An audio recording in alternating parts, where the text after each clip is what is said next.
مصحف يشق نصفين، يوضع كل نصف في قدم من الأقدام. أعوذ بالله. المصحف الآخر يقطع أوراق ويفرش في المكان الذي فيه الخلوة لأجل تمارس عليه الرذيلة وتوضع عليه بعض النجاسات والقذرات.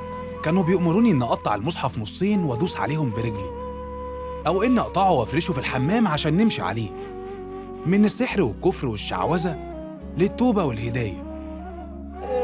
أقسمت عليكم كل من عمر هذا الجسد من جن وشياطين بحق الله الواحد القهار، بحق الله عليكم، بحق الله عليكم، كل من عدا هذه الأجساد، كل من أراد التفرقة بين الزوج والزوجة من جن وشياطين أو خدام إبليس اللعين أن تخرجوا من هذا الجسد، أن تخرجوا من هذا الجسد. ساحر أعلن توبته عن السحر، لكن الشياطين ما سابتهوش في حاله.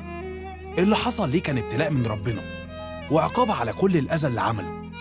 الساحر التائب داوود فرحان. انك تدوس على المصحف في حذائك. نعم، تدوس عليه وتوضع عليه القذرات وتبول عليه، يعني الله يكرمك، يعني رقة الماء ترق 40 يوما. لا تغتسل إذا رقت الماء أو تأديت أو شيء، لا تتوضأ، لا تغتسل أبدا 40 صباحا. وتدوس على المصحف 40 صباحا. في البداية لما كان داوود عايز يدخل لعالم السحر، الشياطين كان ليهم طلبات كتير، ومن أهم طلباتهم كانت إن داوود يدوس على المصحف. داوود لمدة 40 يوم فضل يدوس على المصحف من غير ما يصلي ولا يستحمى ولا يقرأ القرآن، وكان ممنوع حتى من إنه يقعد مع الناس المتدينة اللي بتذكر ربنا. بعد 40 يوم ظهر الشيخ داوود المعروف عنه إنه بيعالج الناس، لكن في الحقيقة هو كان بيضرهم، كان بيكذب عليهم وبيحسسهم إنه بيعالج بالقرآن. لكن المستخبي كان حاجة تانية. كل اللي كان بيعمله الساحر داوود هو تحضير الجن بقراءة طلاسم معينة، وبعدها كان بيبدأ يصلي ويسجد للجن عشان يساعده في شفاء المرضى، وفضل على حاله ده مدة طويلة. كان أغلب الناس اللي بتجيله ستات. إن كان هذا السحر هو الذي حال بين المرء وزوجه اللهم فابطله. إن كان هذا السحر في هذا الجسد معقود ومربوط وسحرا لتعطيل الشهوة بين المرء وزوجه اللهم فابطله. وبسبب شهرته الساحر داوود جمع فلوس كتيرة قوي، وفي يوم من الأيام وهو نايم حلم غير حياته كلها.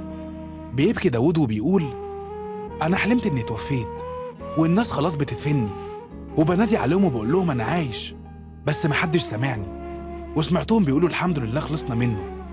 دفنوني ومشي وسابوني لوحدي في القبر.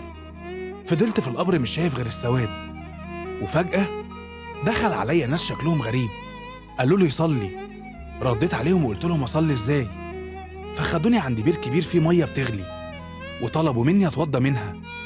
أنا في الوقت ده كنت مرعوب وكنت عايز أي مكان أهرب ليه، بس ما عرفتش أهرب. مسكني واحد فيهم وغطسني في المية، وأنا من شدة الخوف فضلت أصرخ لحد ما فقت من الحلم، والبيت كله صحي على صوتي. بعدها رجعت نمت تاني وشفت نفس الحلم، وشفت أبويا واقف عند نفس البير وبيتوضى منه، وكان بيقول لي يا داوود اهرب من هنا. قلت له اهرب على فين؟ قال لي اهرب من الباطل واتبع الحق، انت لسه قدامك وقت ترجع وتتوب وتصلي وتقرب من ربنا. بعدها صحيت من المنام للمرة التانية، لكن ساعتها عرفت ان دي رسالة من ربنا، وفي الليلة دي انا نويت اتوب.